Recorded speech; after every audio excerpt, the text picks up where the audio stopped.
Приветствую вас, дорогие друзья!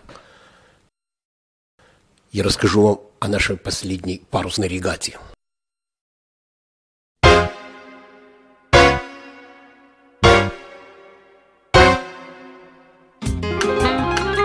После двухчасовой очереди в порту наконец-то мы смогли погрузиться и отплыть. На судовом мостике вместе со штурманом и капитаном находится лоцман. Матросы дружно собирают швартовы и закручивают их на барабаны. Еще немножко, и лоцман спустится на свой лоцманский корабль, уже имея в руках деньги и пакет от капитана. Хайфа остается вдалеке. Наши пассажиры весело машут нам рукой в преддверии будущего путешествия.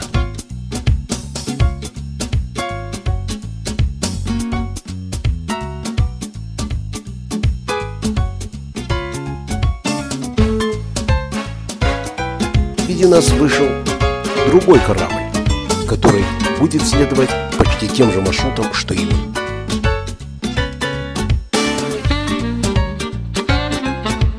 Так начинается наша регата. Пока одни пассажиры прощаются с родным городом, другие пассажиры уже начали танцевать и веселиться.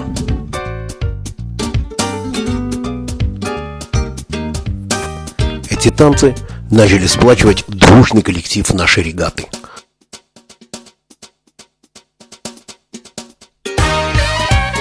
Но не все пассажиры начали танцевать. Часть пассажиров отправилась в бассейн и на верхнюю палубу. Если бы я не знал, что это пассажир, я бы подумал, что это сельди в бочке, выловленной из моря, по которому плывет наш корабль. Пассажиры были разные. Большие, маленькие и прекрасные. Некоторые из них вызывали особый восторг у публики. В первый день все пассажиры хотели успеть как можно больше, искупаться, и потанцевать, и пообедать как можно больше и чаще.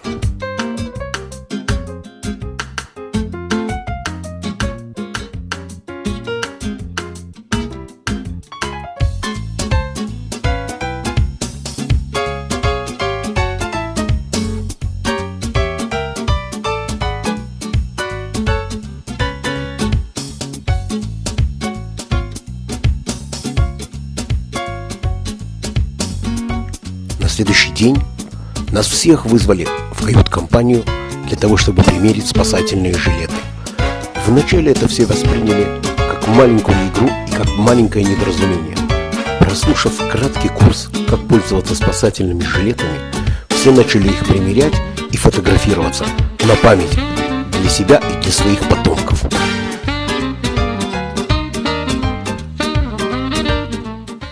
Так началось наше веселое морское путешествие, именуемое морской регатой. И вот первая наша остановка на острове Родос.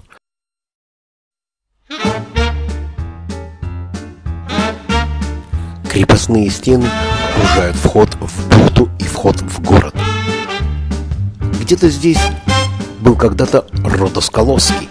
Правда, мы не нашли ни остатков него, ни даже той бухты, где он был расположен. Покинув наш корабль, мы вновь вступили на землю. Обязательные несколько фотографий на фоне корабля и городских стен. Внутри крепостных стен расположены бесчисленное количество лавочек, магазинчиков и бесчисленное количество туристов. Это те самые туристы, которые прибыли вместе с нами на корабле. Сейчас они заполонили улицы этой старой крепости.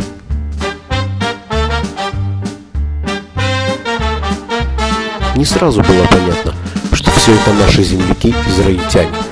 Очень интересная архитектура, в которой одновременно сочетаются древние строения с ультрасовременным оформлением.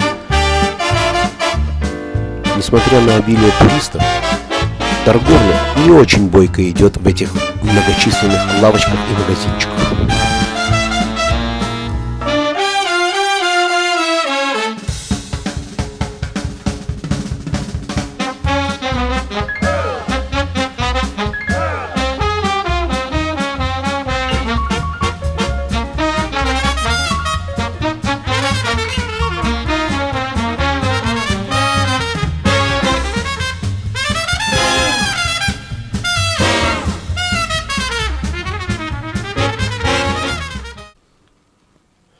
Ознакомившись с местными достопримечательностями, мы возвращаемся на наш корабль для того, чтобы вновь отправиться в морскую даль. На острове Кос мы вновь встретились с архитектурой замков и крепостных стен.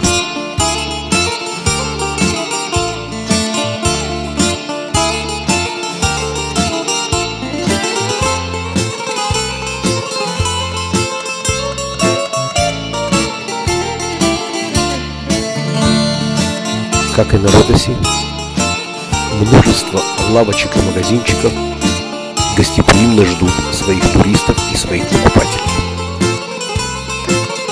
Туристы с любопытством смотрят по сторонам, но ничего не покупают.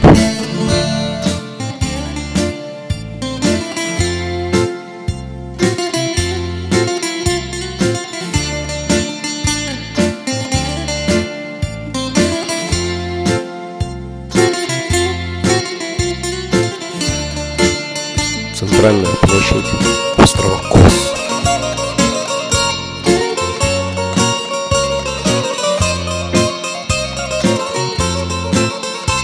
Удивительная особенность. Много ресторанчиков и мало клиентов.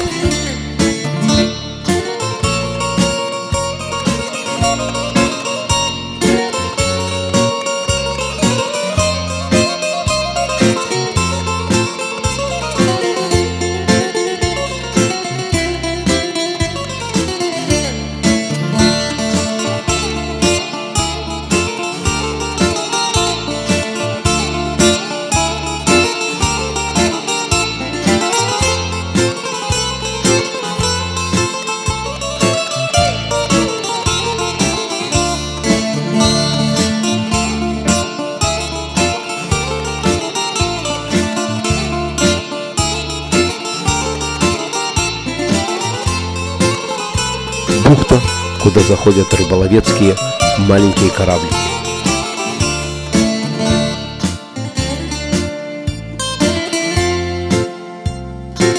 Кораблики, на которых туристы могут совершить небольшое морское путешествие вокруг острова. Прямо рядом с этими кораблями продается рыба, выловленная в Эгейском море. Это, конечно, не одесский привоз и даже не Херсон, но тоже хорошо.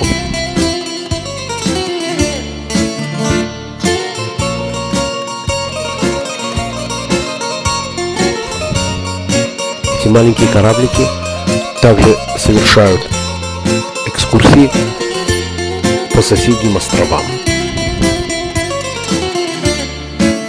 Маленький паровозик везет нас по историческим местам этого чудного острова.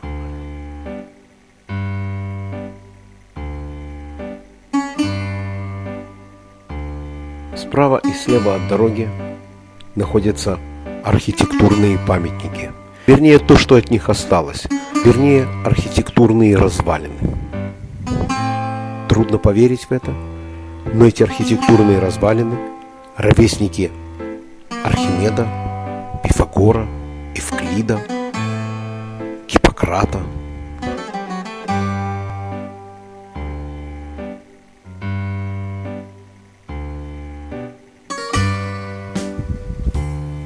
Органически вплетаются в древнюю архитектуру современные здания и строения.